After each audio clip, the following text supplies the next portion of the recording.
Acompanhe agora Livre Pensamento.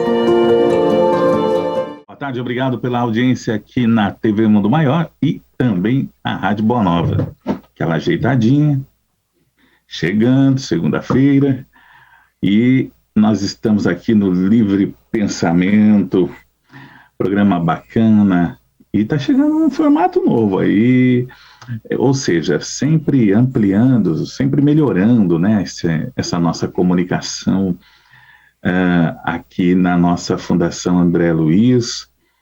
E como você está acostumada, temos aqui o Paulo Henrique de Figueiredo, que já também vai apresentar quem está aí com a gente. Eu vou deixar para ele também falar desse programa, como será, e daqui a pouco você vai saber o tema. Tudo bem, Paulo Henrique de Figueiredo? Olá, Alexandre Anselmo. Olá, amigos e olá, amigas. Estamos aqui para um novo programa, um programa especial hoje, né? Nós estamos começando um novo formato que vai se definindo melhor nos próximos, mas com um convidado ilustre, que eu acho que uma das melhores apresentações é dizer que é a melhor risada do meio espírita filosófico do Brasil. É o Tarquínio. E é bom que ele já chega com essa risada, né? E a gente já se identifica. Né? Eu sou da época do saco de risada, que era um brinquedo que tinha uma risada num saquinho. Você lembra disso, Tarquínio? Lembro, muito bem. Você seria um belo candidato para gravar risada, né? Pois é, rapaz.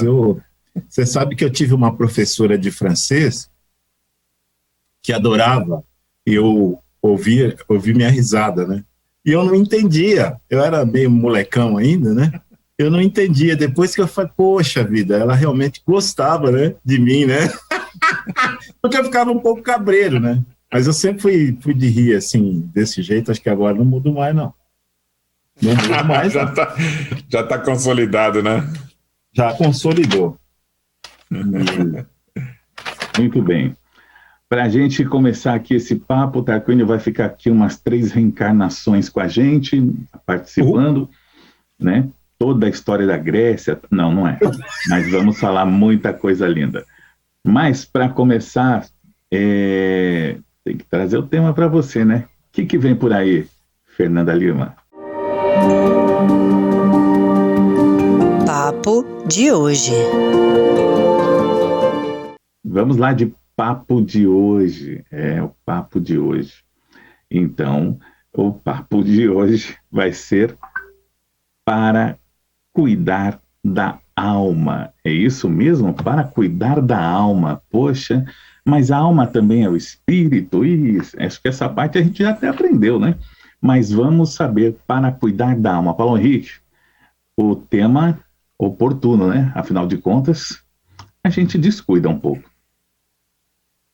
A gente não podia aqui deixar de abordar a questão filosófica dessa ideia, que é uma das bases do espiritismo e uma consciente e valorosa especialidade do Tarquínio, né? Eu acho a filosofia uma das coisas mais difíceis da gente delimitar o campo, né? Porque as pessoas querem diferenciar filosofia de ciência, mas quando nasceu o pensar humano, elas não se separavam, né? Aí quer separar moral de ciência e de filosofia. A filosofia nasceu para falar de moral, né? Aí quer separar moral de metafísica, né? Alguns dizem religião, né? Mas a metafísica é a base de qualquer pensamento ou científico. Eu acho que, na verdade, essa ideia de ficar separando as coisas, pondo cada coisinha para um lado, perdeu sua essência. O que você acha, Tarquínio? Zé, você fala algo extremamente interessante, né? Porque para quem gosta de estudar a doutrina dos espíritos, para valer,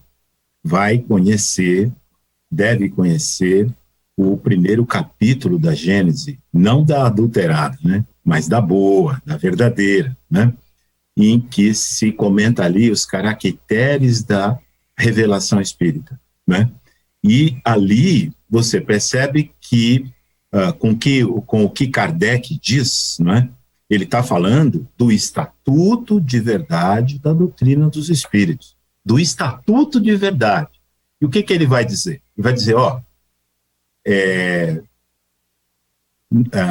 trata-se, quando nós, vamos colocar assim, quando nós olhamos a realidade em torno de nós, se há um Criador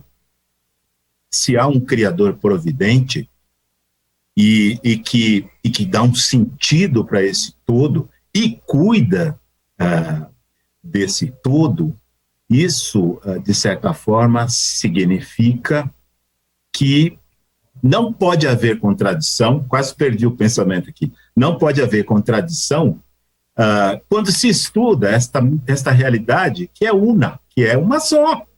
Então, quando se chega no ponto de vista científico, quando se chega no ponto de vista da experiência e tudo mais, né, você não pode ter uma verdade que contradiga o pensamento reflexivo, que é o pensamento filosófico. Não pode haver. E também não pode haver contradição, e é incrível isso. Para nós espíritas, isso é uma coisa tão rica que a gente ainda não entende, não percebeu isso.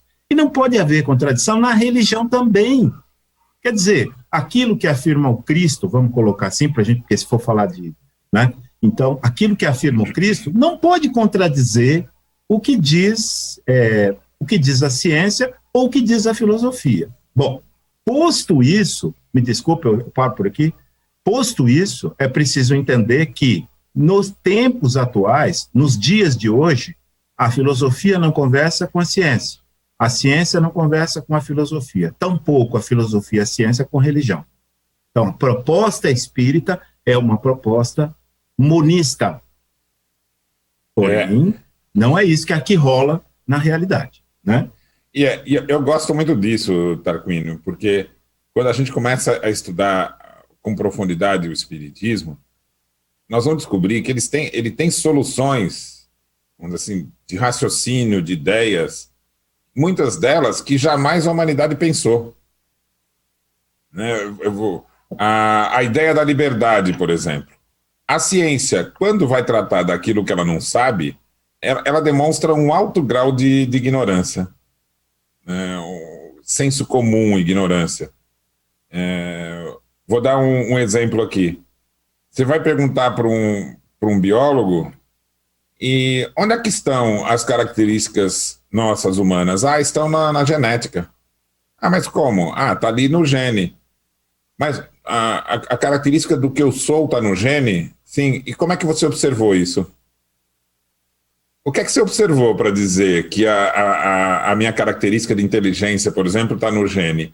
Você conseguiu medir a inteligência presente no gene? Não. Eu sei que aquele gene é o estopim. Tá aí. Como é que você pode dizer que ele é a causa? Então, quando ele fala que a causa está no gene, é metafísica. Ele fez uma suposição metafísica. Peraí. Eu vou supor que está na alma. Não, isso é metafísica. Bom, então, qual é a metafísica que vale e qual que não vale, né? Ou vale metafísica ou não vale nada. Então, ou você não toca no assunto, não podemos dizer de onde vem a inteligência, ou se você aceita dizer que vem do gene, você tem que aceitar dizer que vem da alma. O que você acha, Tarquínio? Sim, o problema todo é que, eu até já comentei isso com você, o problema todo é que hoje o materialismo radical, ele é tão radical que ele já não se confessa como tal mais, né? Então, o que ocorre é o seguinte: quando você está assistindo um programa científico ou lê alguma coisa no livro e o cara explica as emoções humanas através do quimismo cerebral, com a maior tranquilidade, não, isso são manifestações do cérebro, não sei o quê, quer dizer, não há mais essa discussão sobre a alma. Ele está partindo de um ponto de vista de que não há alma mais. E, portanto, as coisas se resolvem no quimismo cerebral. Ele nem se confessa mais. E esse é o problema da filosofia moderna, contemporânea também. A filosofia contemporânea, por exemplo, tem um estudo que eu gosto muito, que é um estudo do Michel Foucault, né? Chama-se Hermenêutica do Sujeito. É uma bíblia para mim, que ela é muito boa. Mas tem uma coisa, quando ele estuda Epiteto, que é um filósofo estoico, né? e o estoicismo, ele faz uma asepsia, como ele é um filósofo contemporâneo, ele faz uma asepsia da ideia de natureza, portanto, da teoria da physis, e o que está implícito nela, no caso do pensamento estoico, também platônico, que é a divindade. O que ele faz? Ele expunge essa discussão e parte, o Hadot faz uma crítica a ele, diz assim, olha, isso aí é uma estética da existência, é uma estética da existência, isso que ele propõe, e não uma ética, porque uma ética para, digamos assim, para ser macha, ou fêmea que seja, ela precisa ter essa metafísica, não é? Ter esse fundo de onde ela parte. Desse fundo, e esse fundo é Deus, esse fundo é divindade, né? Outro dia, Tarquínio, eu vi um rapaz desenvolvendo as ideias dele, e ele disse assim, o nosso pensamento moderno, ele não deriva dos filósofos como Platão e Sócrates, ele deriva de Aristóteles, que era pé no chão, e que falava da coisa em si. Eu fiquei pensando, mas peraí, primeiro que ele tem um livro que chama Metafísica, né? Segundo lugar, que ele se fundamenta nos deuses, ele se fundamenta na alma, ele tem as mesmas discussões. E se você vai ler o Aristóteles, na obra dele no conjunto, em vários momentos ele vai dizer assim, olha, eu sou platônico. Peraí, mas se ele é platônico, quem conhece, tem alguma coisa errada, né? O meu professor de grego, que felizmente talvez, não sei, ele já partiu, né? Eu gostava muito dele, brigava pra caramba com ele, mas gostava muito dele. A gente quebrava muito o pau, porque ele era um ateu daqueles radicais e queria me convencer, às vezes a gente brigava. Mas ele dizia uma coisa, a tese dele é uma tradução, a tese de doutorado dele, eu assisti à defesa, é uma tradução de uma obra de Aristóteles, muito famosa e tal, ele traduziu, não é fácil você traduzir uma obra, qualquer obra de Aristóteles, principalmente essa, que é a hermenêutica. O pessoal traduz por hermenêutica, mas ele traduziu como a expressão, relacionada à expressão. Mas não importa. Ele dizia para mim, Tarquínio, quem lê Aristóteles, e ele lia, e quem lê Platão, no original, não vê diferença, só há diferença de estilo, né? Platão é Guimarães Rosa. Platão é Guimarães Rosa. E o Aristóteles é o autor de Vidas Secas, entendeu? O Aristóteles é muito, né? É muito Vidas Secas. E o Platão é sobejante nas palavras, nas frases e tal. Mas eles, basicamente, segundo eu não tive oportunidade de ler muito Aristóteles no original. Platão eu já li alguma coisa. Aristóteles, porque não dá, esse mundo é muito grande. Mas aí você percebe que, segundo o que ele diz, não é? Afinal de contas, Aristóteles era discípulo de Platão. Estudou na escola dele e, olha, talvez algumas divergências um pouquinho do ciúme, viu? Porque ele queria ser o continuador do Platão, não deixaram. Não foi. Então eu vou fazer minha escola. Eu queria incluir o Alexandre na nossa conversa aqui, Tarquínio. Vou fazer uma pergunta para ele. Vou ver como é que ele se sai dessa pergunta. Enquanto isso, você observa, tá, Tarquínio, como é que ele vai se sair. Acho que eu vou sair. Se eu chegar para você, a pergunta é a seguinte, Alexandre. Se eu chegar para você e disser o seguinte, Alexandre, toma mais tempo, se dedica melhor à sua epimeleia reatu, o que você vai dizer? Isso é um programa sério, nós tratamos de coisas assim, falamos de consolação, vamos falar de espiritismo. Eu não sei em que planeta você está indo. Tá bom, então eu vou passar para o Tarquínio. Como é que está a sua epimeleia? Como é que está a sua epimeleia? Eu gostaria... Olha, gente, vamos com calma. Esse horário, ele tem muita criança assistindo com os pais. Gente, que eu mandei numa conversa do WhatsApp, eu mandei para o Paulo essa expressão, epimeleia realtu, que é uma expressão que você vai encontrar nos escritos de Platão, né, referidos a Sócrates, e que tem tudo a ver, tudo a ver com a questão 919 do Livro dos Espíritos, que, digamos assim, que faz uma alusão clara, explícita, a Sócrates, quando Kardec pergunta o seguinte,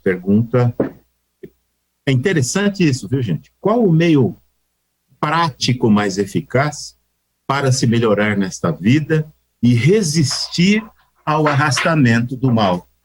A essa pergunta, os espíritos, pasmem, respondem: um sábio da antiguidade já vos disse, né? Até decorei, né?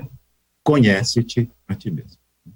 Então, essa simples referência, se me permite, essa simples referência, e depois as questões seguintes, e depois Santo Agostinho ensinando uma técnica que nós conhecemos na filosofia como autoexame, a questão filosófica aqui, que às vezes a gente não tem chance de acompanhar, é que há toda uma história disso, que vai, digamos assim, que vem lá da antiguidade e que vai, numa simples menção numa resposta do Livro dos Espíritos, em 2 mais 3 questões, como é que eu vou dizer? Fica registrado, por isso que o Herculano falava, a doutrina espírita é uma síntese dos conhecimentos humanos. É uma síntese.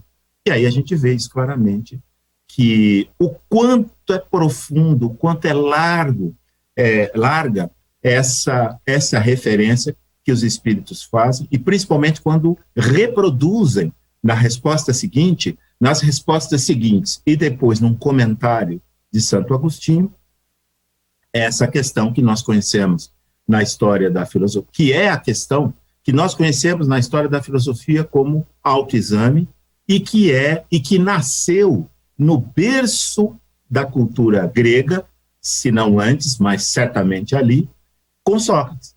Então, veja, né, há uma menção a Sócrates, na resposta, há uma menção a Sócrates, conhece-te a ti mesmo, e depois há digamos assim, uma outra síntese que é atribuída a Santo Agostinho, que carimba, que certifica e que autentica toda uma tradição da história da filosofia. E é ali que eu fui ver, ali que eu fui buscar. Então, eu acho que... e aí, o que acontece é o seguinte, para a gente não ficar no ar. Epimeleia realtu é um termo grego para cuidado de si. Cuidado de si. Quando você pega o texto original, né, de Platão, está escrito lá, quando está escrito lá, epimeleia realtu, está a dizer isso, cuidar de si mesmo. Olha só, Tarquínio, aqui a nossa conversa inicial, o Alexandre já vai dar o pitaco dele, mas a nossa conversa inicial, quem está acompanhando aí, que a gente estava falando de metafísica, disso, daquilo, se tem alma, se não tem e tal, eu não posso discutir o que o Platão falou fora do contexto do que ele falou. Né? Se a gente vai estudar um autor, a gente tem que entender o contexto. A dificuldade de estudar Kardec é porque eu não posso ler uma frase lá e tirar a conclusão que eu queira. Eu tenho que buscar no contexto do desenvolvimento que ele fez, do aprendizado que ele fez da teoria dos espíritos, o significado daquilo lá dentro, né? Então, eu vou dar um exemplo. A gente fala muito de felicidade, né? A nossa meta é a felicidade. O cuidar de si, de alguma forma, a gente precisa conectar com felicidade, né? Como é que esse cuidar de si vai alcançar a felicidade? Só que quando Kardec vai falar de felicidade, principalmente nos 2 últimos livros, A Gênese e o Céu e o Inferno, ele vai dizer que a felicidade é uma sensação do espírito e que não tem nada a ver com as coisas do mundo, prazer, emoções, alegria, né? E esse cuidar de si, em Platão, quando Platão falou do cuidar de si, ele falou cuidar da alma. Então, se o indivíduo lê cuidar de si, ele vai falar, bom, então ele está falando que eu tenho que tomar conta de mim mesmo, que ninguém vai tomar. Ele vai para o egoísmo e vai falar o inverso do que Platão falou. Então, existe a gente precisa simplificar para conversar.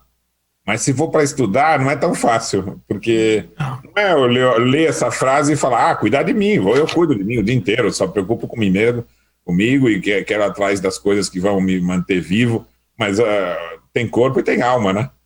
Então, você traz uma questão bastante sensível, né, nas coisas que estão escritas a respeito de Sócrates, porque o que normalmente se fala no Ocidente, ou se falou durante algum tempo, que o cuidado de si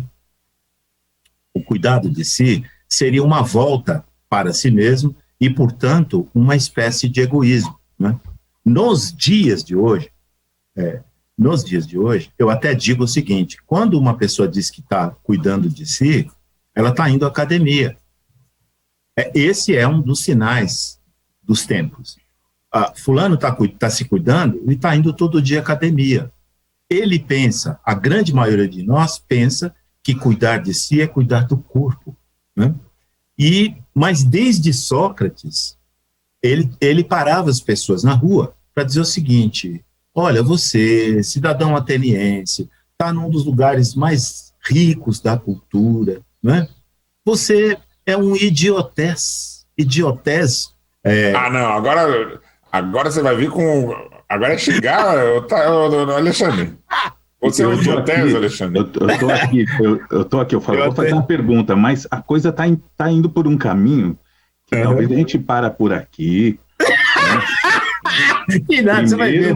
Veio com das vamos dar crédito ao Tarquínio, Alexandre, porque ele já falou que epimeleia é cuidar, né? Então já melhorou. A gente tá falando... Idioteia é o quê? Como é o nome mesmo? Então, eu participei de uma banca, né, de qualificação, que o rapaz, que é um amigo, gosto muito dele, né, inclusive é na USP, ele traduziu idiotés por idiota. Eu disse, não pode. Por quê? Porque é idiota mesmo, mas em sentido socrático significa o quê?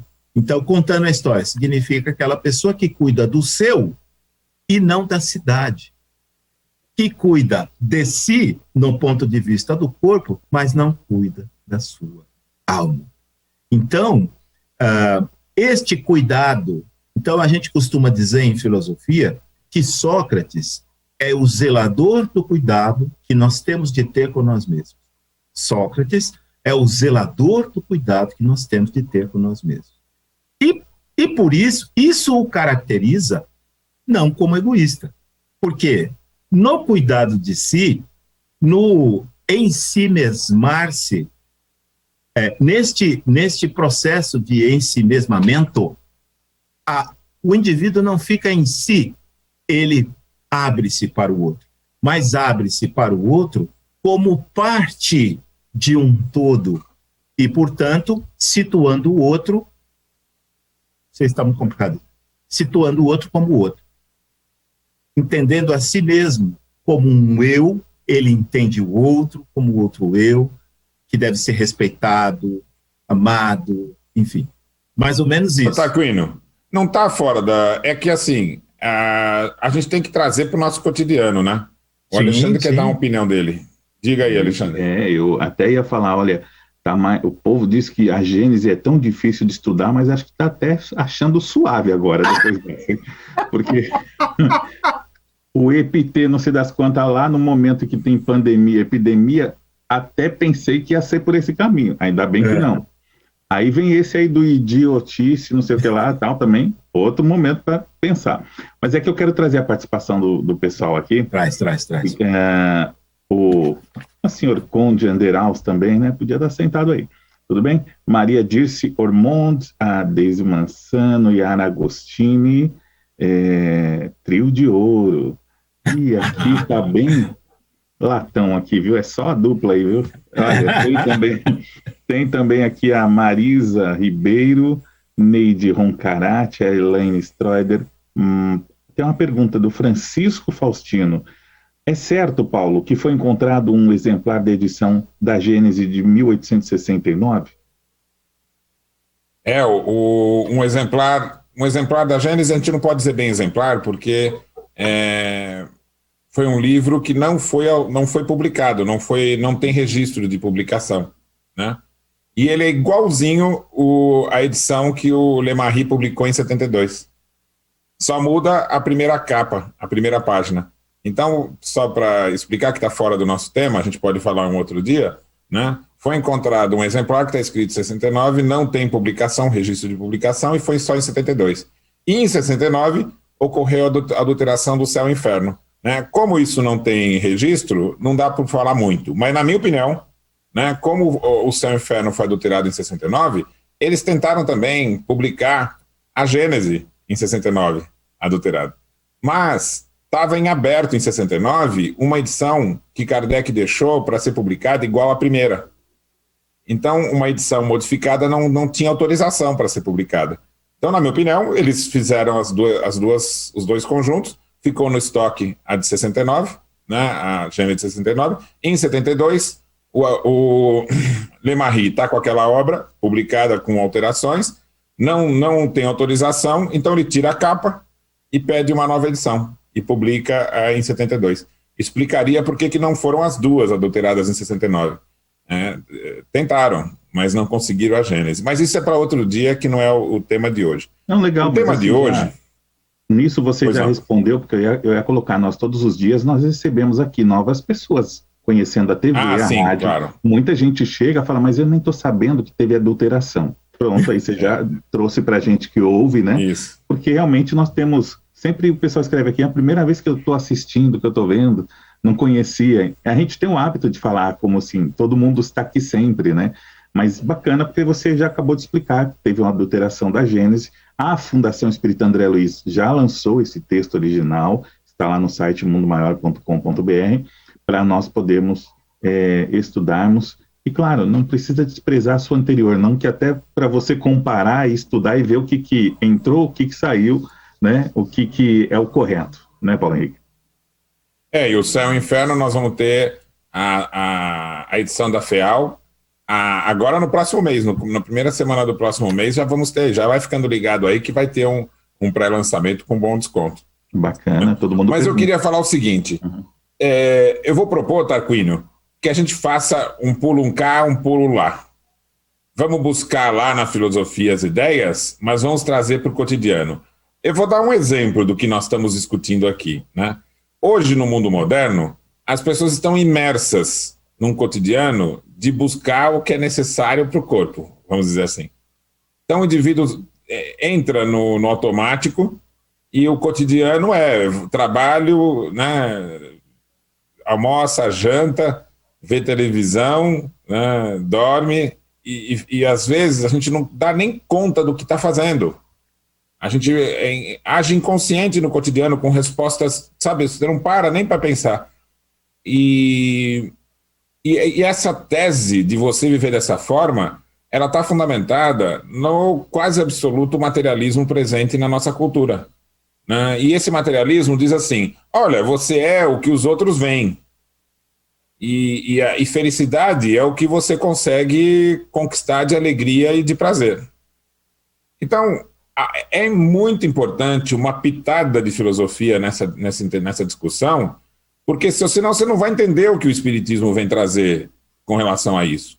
E o Espiritismo, então, como ele é uma consequência dessa filosofia que o Tarquínio está garimpando lá nas palavras, né, gregas, o que o Tarquínio está trazendo? Olha, nós temos uma tradição desde a antiguidade que foi perdida na modernidade, e essa tradição dizia, o que é fundamental no ser humano é cuidar do que ele é. Porque quando eu não distingo quem eu sou, parece que eu estou misturado com o mundo, tentando pegar o que me cabe.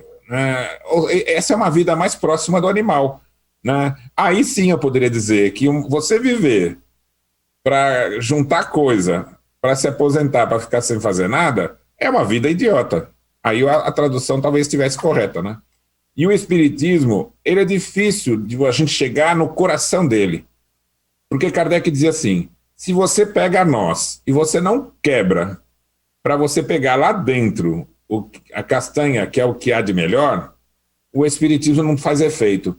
Eu acho muito legal que às vezes a gente não lê Kardec com detalhes e perde algumas pérolas que ele vai jogando pelo caminho das revistas e tudo isso, né?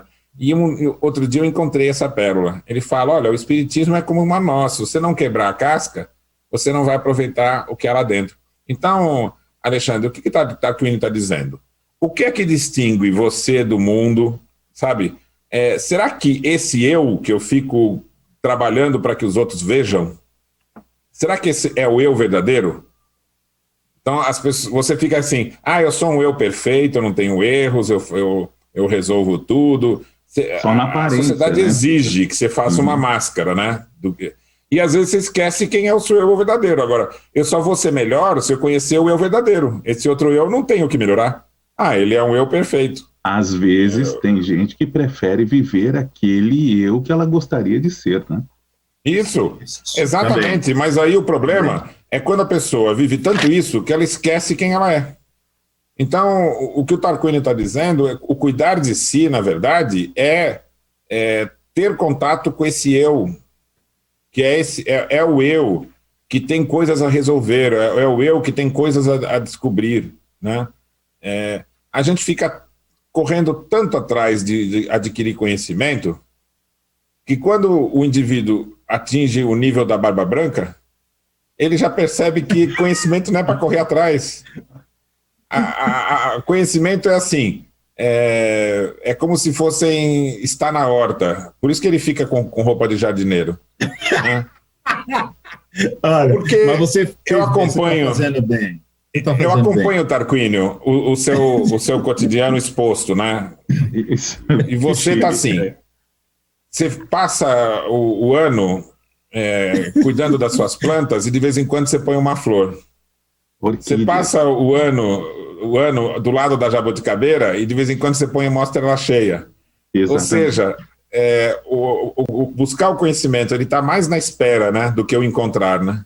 Nossa, que o amadurecer, não é, Tarquínio? Mas eu gostei muito dessa tradução que você fez do pensamento, porque eu vou contar uma coisa para você. Depois eu queria ler um trecho de uma coisa aqui que é exatamente o que você estava falando. Primeiro, a tradução do meu pensamento. Foi genial. Exatamente isso que eu estava dizendo. Segundo lugar, quando eu era criança, meus pais já eram espíritas e nós frequentávamos a Federação Espírita do Estado de São Paulo. Eu não podia entrar, porque na época tinham muitas regras, eu não podia entrar. Então, normalmente eles entravam para assistir o trabalho e tal, eu ficava na porta, principalmente à noite. Mas eu ouvia. E eu sempre fiquei muito maravilhado com os expositores da doutrina espírita. Eles vinham e falavam tão bonito, eu achava aquilo o máximo, né? Mas houve um dia, eu já estava um pouquinho maior, eu estava naquela grande sala que ficava ali, você deve ter conhecido também, você subia a escada, acho que era o Bezerra, a sala Bezerra de Menezes, em cima, que tinha o busto de Kardec quando você saiu ao contrário.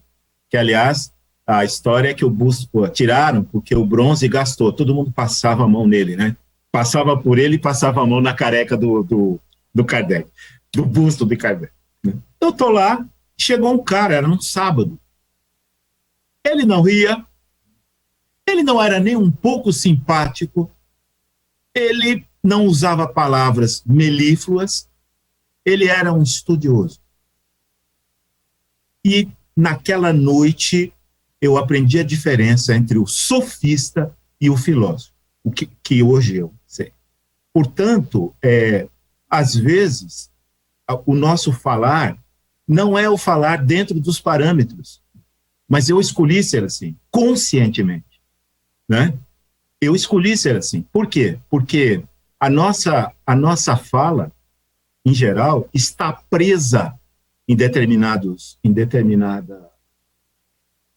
em determinado modo de leitura dos textos fundamentais da obra, e quando nós falamos sobre esses textos, nós não falamos de um ponto de vista filosófico.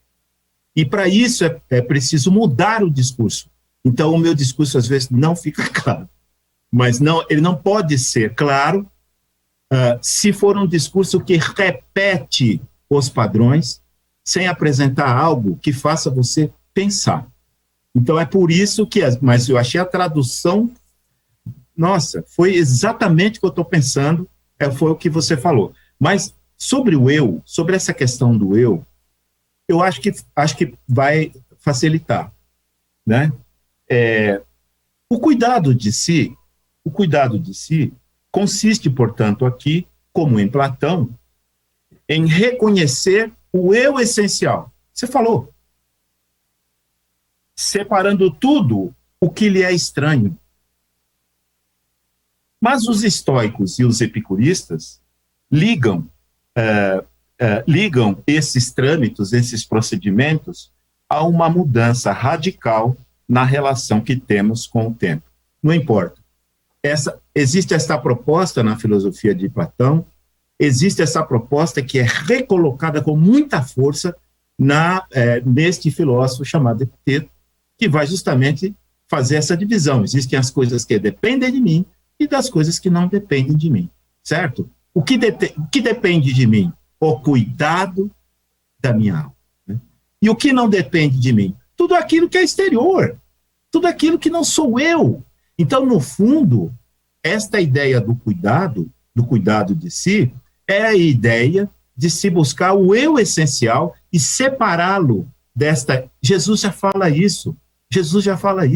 Quando ele diz para a gente procurar o modo ser de ser e não o modo ter de ser, procurar o modo ser de ser e não o modo ter de ser, está dizendo assim, pega teu tesouro e põe no lugar onde a traça e a ferrugem, os ladrões não roubam, e não é traça. Eu fiz um estudo desse texto que é lindo, né? Pode ser verme também. Pode ser verme, que os vermes corroem, que os vermes... Né? Bom, né? Aí ele diz, aonde estiver o teu coração, o teu tesouro, ali estará também o teu coração. Ok? Então, só me deixa falar isso. Aonde estiver o seu tesouro, ali estará também o seu coração. Aí o titio compra um carro novo, 0 bala, e vai visitar o irmão dele no interior. Chega lá no interior, o irmão dele não tem garagem. Sabe o que vai acontecer? Ele vai passar a visita inteira na janela. Olha lá, encostaram. Olha lá, será que vão riscar? Olha lá, será que vão roubar? Olha lá, peraí, deixa eu ir lá ver. Olha, não encosta. Não... Ou seja, o coração dele está num lugar que não... Epiteto vai dizer, se você colocar seu coração em termos nesses lugares, você não ganha a luta. Nunca você vai ganhar. Porque é como se essas coisas fossem uma extensão do seu eu. E toda a proposta da filosofia antiga é dizer assim, olha, você é você, e as coisas são as coisas. Então, descubra-se, cuidando-se. Agora, o que eu não falei, e que eu preciso dizer, é que este cuidar-se, na verdade, é o conhecer-se. Conhecer-se é cuidar-se, e cuidar-se é conhecer-se. Uma coisa interessante, Tarquínio, que o discurso filosófico mais profundo e verdadeiro é o discurso espírita. Eles têm uma equivalência, né? Ele foi estabelecido no século XIX e com algumas diferenças do que a gente vive hoje, né? Mas esse assunto eu acho que é de fundamental importância.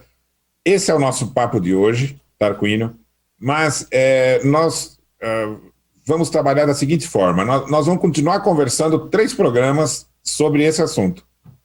Para se aproximar cada vez mais do coração dele. Porque o nosso compromisso com quem está acompanhando aí, os amigos e amigas que estão nos ouvindo, né, é assim, não tem uma frase que eu diga, porque pode estar alguém acompanhando e falar, cara, mas eles estão falando um monte de coisa, onde é que eles querem chegar? Né? Onde a gente quer chegar não dá para dizer, definir, dá para a gente rodear. A gente fica rodeando para achar. Parece o meu cachorro, né? Que ele chega num lugar que a gente já sabe que é ali que ele vai deitar. Mas ele não, ele quer definir a posição ideal. E ele fica girando, girando, girando.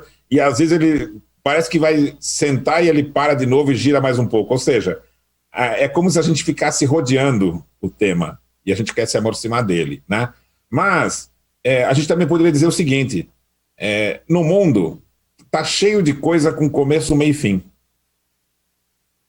E nós não estamos no mundo, nós estamos percebendo o mundo e influenciando esse mundo.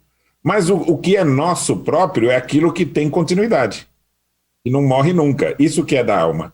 Então, é difícil, porque a gente tem que olhar para o mundo e pensar, bom, eu tenho que cuidar daquilo que é permanente, e não daquilo que não é.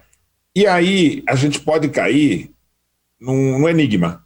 Que é assim, mas peraí, então eu faço o quê? Não tenho carro? Então que eu faço o quê? Deixo ele aberto? Não fecho ele? Aí é que está a aproximação do entendimento. Que é eu posso ter o que eu quiser, e ao mesmo tempo que eu posso depender ou não daquilo. Mas como é que eu descubro se eu dependo daquilo ou não? Então, o Espiritismo vai dizer, nós somos seres evolutivos, e cada encarnação é um instante pequeno para o espírito, é um segundo na vida do espírito, que serve para ele escolher formas de se distanciar sem perder. Ou seja, por que o indivíduo tem emprego, se desenvolve, cresce vários anos se dedicando àquilo e de repente fica desempregado e perde tudo, né? O valor dos contrastes do mundo é você conseguir nem se apegar ao emprego e achar que você é aquilo, e nem, quando não tem mais um emprego, achar que você não é mais nada.